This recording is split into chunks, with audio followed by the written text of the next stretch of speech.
Hello বন্ধুরা, আমরা চলে এসেছি এখন এখানে মৎস্য খেতে। যেহেতু গণেশ পুজোর জন্য এখানে মৎস্য গণপতি বাপ্পার পূজা। দেখো কত ভিড় আর প্রচণ্ড আওয়াজ, এত চিৎকার। তার মধ্যে আমরা বসে পড়েছি খেতে। আমাদের পাতাও দিয়ে দিয়েছে এদিকে, ওইদিকে তারা আসছে পাতা পাতা নিয়ে। আমাদেরকে মৎস্যের মানে গণেশ পুজোর যে মূল প্রসাদ লাড্ডু, সেটা আমার মাটিতে পড়ে গেছিলো। ওদিকে খিচুড়ি তারপর করতে দেওয়া হয়ে গেছে। তো আমার যেহেতু পড়ে গেছিলো, ওই জন্য আমার একটা দাদা এসে আমাকে লাড্ডু দিয়ে গেল। ফাইনালি আমাদের খাওয়া দাওয়া হয়ে গেছে। আমরা এবার চলে এলাম কুলফির দোকানে। কুলফি নিলাম, এখানে আমরা কুলফি নিচ্ছি।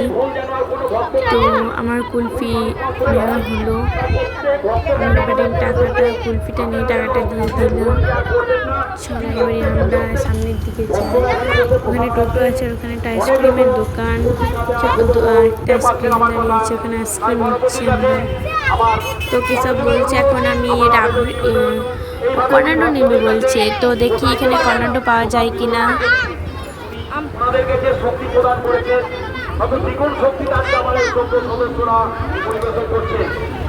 আমি দেখে উজ্জীবিত হয়ে যাচ্ছি। কেশব ওই লোকটাকে বলছিল যে ও কর্নাডো নেবে, তো লোকটা বুঝতেই পারছিল না।